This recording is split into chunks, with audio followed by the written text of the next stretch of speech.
안녕하세요. GHP 웨어하우스입니다. 오늘은 5장 벡터의 개념 및 정의에 대해 알아보도록 할게요. 오늘의 강의는 벡터의 개념, 벡터의 정의, 예제 및 문제 풀기로 진행할게요. 먼저 벡터의 개념입니다. 벡터는 물리학 분야에서 크기와 방향으로 결정되는 양을 말합니다. 이런 의미로 방향량이라고도 말합니다. 기호로는 점 A를 벡터의 시점이라고 했을 때, 그리고 점 B를 벡터의 종점이라고 했을 때 기호로는 다음과 같이 화살표로 A, B를 나타내고 내거나 또는 벡터 A라고 표시를 합니다. 벡터의 크기는 점 A, B의 길이를 벡터 A, B의 길이를 뜻하고요. 기호로는 다음과 같이 표시합니다. 벡터의 크기가 0인 벡터를 0벡터라고 합니다.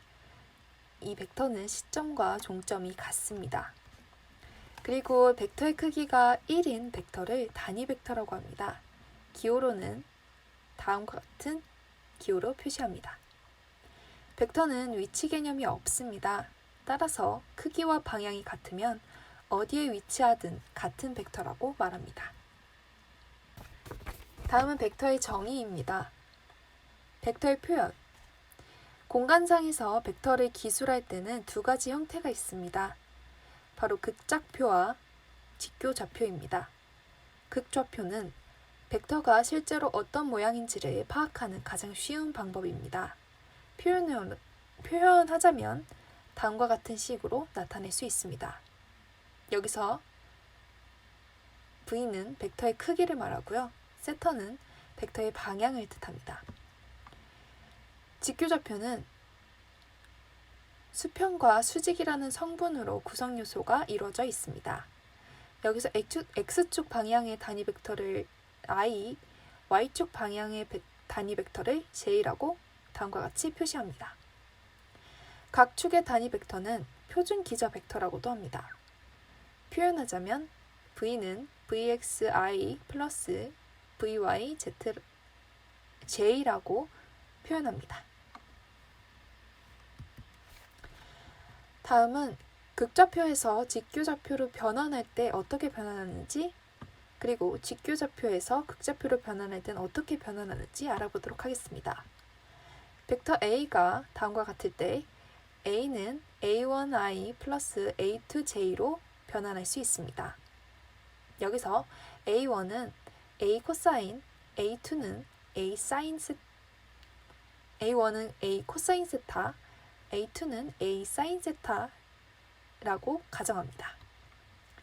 직교좌표에서 극좌표로 변환하는 방법은 벡터 B가 B1i 플러스 B2j일 때 벡터 B의 크기는 루트 B1 제곱 플러스 B2 제곱을 말하고 벡터의 방향, 세터는 다음과 같이 표현할 수 있습니다. 그럼 이와 관련된 문제를 풀어보도록 하겠습니다. 극좌표에서 직교좌표로 변화하는 문제입니다. 벡터 A가 변이 벡터이고 A는 10m 골뱅이 60도일 때 이 벡터를 직교좌표 형식으로 변환해 보시오. 변환하는 방법은 벡터 A를 두 요소로 분해하기 위해 사인과 코사인을 사용하면 됩니다. 먼저 A1은 A 코사인 세타. 각 숫자와 문자를 대입하면 10 코사인 60도가 되고, 여기서 코사인 60도는 2분의 1로 즉 0.5입니다. 따라서 10 곱하기 0.5는 5, A1은 5고요. A2는 A 사인 세타, 즉 10 사인 60도가 되고요. 사인 60도는 2분의 루트 3, 즉 거의 0.8660에 가까운 숫자입니다. 따라서 10과 곱하면 거의 8.66에 가까운 값이 나옵니다.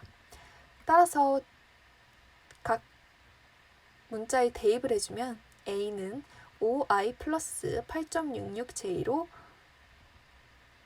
변환할 수 있습니다. 다음은 직교좌표에서 극좌표로 변환하는 문제입니다. 벡터 3i 플러스 4j를 극좌표로 변환해 보시오. 방법은 벡터의 크기를 계산한 뒤 방향을 계산하면 됩니다. 벡터의 크기를 계산하는 방법은 루트 3의 제곱 플러스 4의 제곱은 루트 9 플러스 16이죠. 9 플러스 16은 25, 루트 25는 5입니다. 따라서 벡터의 크기는 5가 되고요. 세타의 크기는 다음과 같습니다. 따라서 53.1도입니다. 그래서 극좌표로 표현하면 5골뱅이 53.1도로 표현할 수 있습니다. 다음은 직교 좌표계의 좌표를 표현하는 방법입니다. 벡터 공간에서 벡터를 직교 좌표로 표현하는 방법은 즉 실수 공간으로 표현하는 건데요. V는 V1, V2로 표현할 수 있습니다. 그래서 위치 벡터는 벡터의 시점을 원점으로 옮겨 좌표의 원점을 시작점으로 하는 벡터를 뜻합니다. 벡터의 시작점 A좌표를 x1, y1, 벡터의 끝점 B의 좌표를 x2, y2라고 했을 때 여기서 위치 벡터를 구하는 방법은 x의 변화량과 y의 변화량을 구해주면 됩니다. 그래서 x의 변화량과 y의 변화량을 구해주려면 B의 좌표에서 A 좌표를 빼면 됩니다. 즉 벡터 A, B는 x2 빼기 x1, y2 빼기 y1이 됩니다. 이게 바로 위치 벡터 좌표입니다. 관련 문제를 풀어보도록 하겠습니다. 위치 벡터와 관련된 문제. 벡터의 시작점 A의 좌표 2,4와 끝점 B의 좌표 4,5의 위치 벡터를 구해보시오. x와 y의 변화량을 구해주면 되겠죠.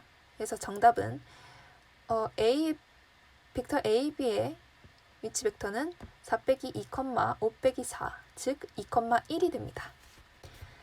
다음은 n차원 벡터입니다. n차원 벡터는 다음과 같이 표시할 수 있는데요. V에서 n차원 n까지의 V를 표시하면 됩니다. 벡터의 방향은 앞서 본 것과 비슷하죠? 세타는 다음과 같이 표현하고 벡터의 크기는 다음과 같이 계산해주면 됩니다. 벡터의 공간은 앞인 공간이라고도 하는데 앞인 공간은 벡터뿐만이 아니라 점이 같이 있는 공간을 뜻합니다. 3차원 공간을 R3 이런 식으로 표현해 주는데 여기서 공간은 벡터들이 덧셈에 닫혀있고 스칼라 곱에 닫혀있는 성질을 만족하는 집합이라고 할 수 있습니다. 벡터 공간이란 이런 공간들 중에 특정 성질들을 만족하는 공간을 말하며 그 공간을 이루는 원소들을 벡터라고 정의하는 것입니다. 이것은 우리가 흔히 알고 있는 크기와 방향을 가지는 것을 벡터라고 하는 건데요. 이 앞선 벡터의 정의와 좀 다릅니다. 앞의 정의는 수학에서 유클리드 벡터라고 하는데요. 이 유클리드 벡터는 2차원이나 3차원의 기하학적 공간에서 크기와 방향을 가진 선분으로 표시되어 더 이해하기 쉬운 벡터입니다. 유클리드 벡터는 기하 또는 공간 벡터라고도 일컬어집니다. 벡터 공간이 되기 위해 만족해야만 하는 성질들이 있는데요. 그 중에서 가장 중요한 세 가지 성질을 알아보도록 하겠습니다. 첫 번째, V 플러스 W가 다시 V에 속한다. A 곱하기 V가 V의 원소이다. V에 0이 존재하여 V의 임의의 원소 V에 대해 V 플러스 0은 V이다. 이건 앞서 알려드린 성질과 같죠? 벡터들이 덧셈에 닫혀있고 스칼라 곱에 닫혀있는 성질을 만족하는 집합이라는 정의를 앞에서 소개해드렸죠. 이 집합이 이 정의가 벡터 공간이 되기 위해 만족해야만 하는 성질입니다. 그래서 이 조건을 만족을 해야만 벡터 공간이 될 수 있습니다. 다음은 선형조합과 기저입니다. 선형조합은 1차 결합 또는 선형결합이라고도 말합니다. 정의하자면 벡터들의 집합 S는 Vn의 각각 원소인 벡터의 임의의 스칼라 값들을 곱한 후 모두 더하여 새로운 벡터 V를 만드는 것입니다. 표시하자면 다음 식과 같고요. 예를 들어 1,1,1 벡터는 1,0,1 더하기 0,1,0 벡터라고 할 수 있죠? 같죠? 1,1 벡터는 두 벡터 1,0,1과 0,1,0의 선형조합이라고 할 수 있습니다. 다음 벡터를 살펴볼까요? 1,2,2는 1,2,0 플러스 2 임의의 스칼라 값인 2를 곱해줬죠? 0,0,1 한 값은 이 1,2,2의 값이 되죠. 따라서 1,2,2 벡터는 두 벡터 1,2,0과 0,0,1의 선형조합이 될 수 있습니다. 하지만 여기서 스칼라 값을 곱해주지 않는다면 이 1,2,2의 값이 나올 수 없겠죠. 따라서 스칼라 값을 곱해주지 않았을 때는 1,2,2 벡터는 두 벡터 1,2,0과 0,0,1의 선형조합이 될 수 없습니다. 기저의 정의. Rn의 부분 공간 V의 기저 B는 아래의 조건을 만족시키는 집합입니다. 첫 번째, B는 모든 원소는 V에 속한다. 둘째, B는 선형 독립이다. 셋째, 스팬 B는 V이다. 차원. 기저에 속한 벡터의 수는 B의 원소의 개수입니다. 그래서 V는 공간이고 V의 차원은 V의 기저 B의 원소의 개수입니다. 표시하면 다음과 같고요. Rn의 부분 공간 V의 기저는 언제나 일정한 개수의 원소를 가집니다. 선형 독립. 선형 독립은 집합 S는 Vn의 벡터들은 다음 곱들은 0벡터를 만족하는 개수들이 S1은 0, S2는 0, Sn은 0이 이외에는 존재하지 않을 때 선형적 독립이라고 합니다. 한번 관련된 문제들을 풀어볼까요? 먼저 기저 벡터와 관련된 문제들입니다. 다음 중 R3의 기저가 되는 것은 이 세 벡터들의 배열에서 한번 구해보도록 하겠습니다. 먼저 1번 1,0,0, 2,2,0, 3,3,3을 배열해 준 뒤 계산하면 1 곱하기 2, 2 곱하기 3은 6 빼기 3 곱하기 0은 0. 따라서 6이죠. 여기 0과 0이기 때문에 생략해줍니다. 따라서 6은 0이 아니죠. 0이 아니기 때문에 선형 독립입니다. 선형 독립은 R3의 기저가 될 수 있습니다. 2번 3,1,5, 1,4,2, 마이너스 2,3,7을 배열해준 뒤 계산하면 3, 4 곱하기 7 빼기 2 곱하기 3 해주고 1, 여기 마이너스 부호를 붙여주죠. 마이너스 부호를 붙여준지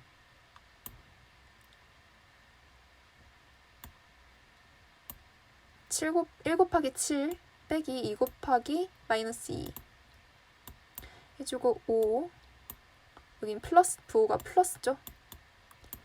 그 다음에 1 곱하기 3 빼기 4 곱하기 마이너스 2 해준 값을 계산하면 0이 됩니다. 여기서 0벡터가 나오게 되면 선형 종속이죠. 즉 1차 종속이라고 하는데요. 이건 R3의 기저가 되지 않습니다. 마지막 3번 1,6,4, 2,4, 마이너스 1, 마이너스 1,2,5를 계산해주면 1, 4 곱하기 5 빼기 마이너스 1 곱하기 2 여기서 2, 마이너스 부호를 붙여주시고요. 다음에 6 곱하기 5 빼기 4 곱하기 2 마이너스 1 플러스 그대로 붙여주시고요. 6 곱하기 마이너스 1 빼기 4 곱하기 4 계산한 값은 0이 됩니다.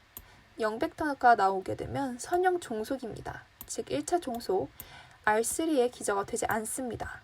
따라서 정답은 1번이 정답입니다. 다음은 기저 벡터와 관련된 문제인데요. 다음 세 벡터가 R3의 기저가 되는지 알아보아라. 이 세 벡터를 먼저 배열해 줍니다.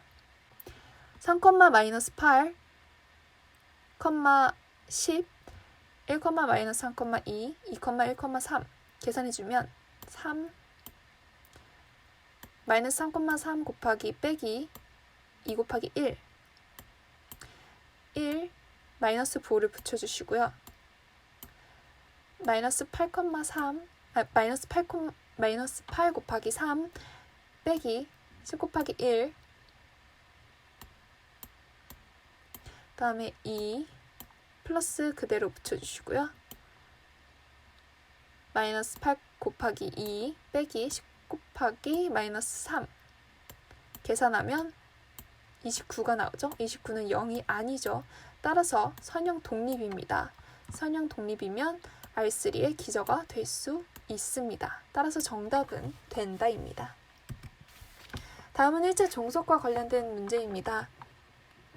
A는 1, 3, 2, B는 x, 1, 0, C는 0, x, 1이라고 할 때 이 벡터가 1차 종속이 될 x의 모든 값을 구해보시오.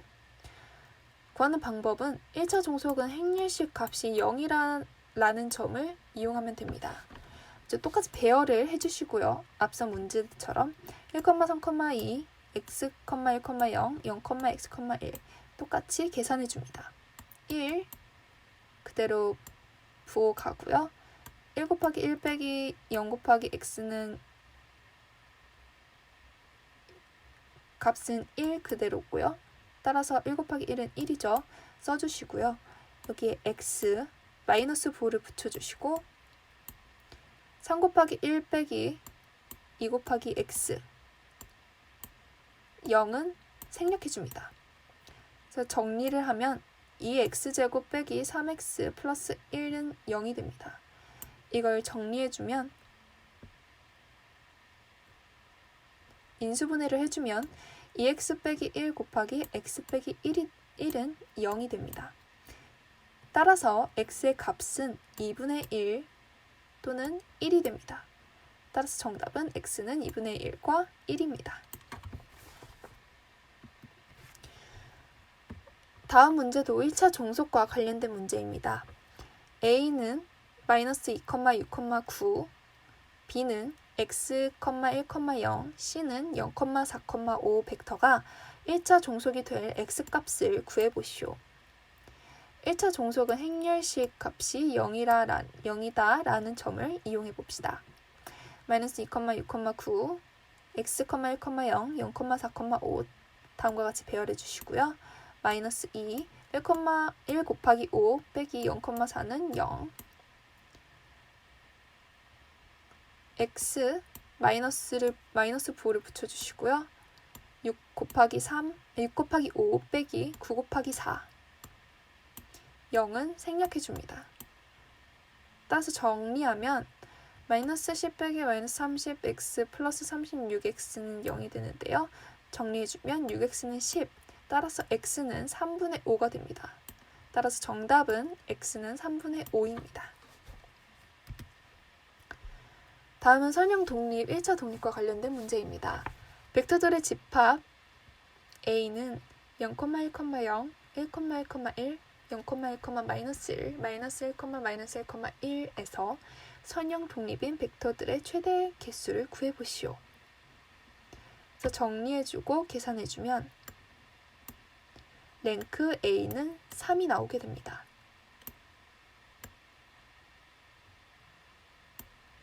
따라서 벡터들의 최대 개수는 3입니다.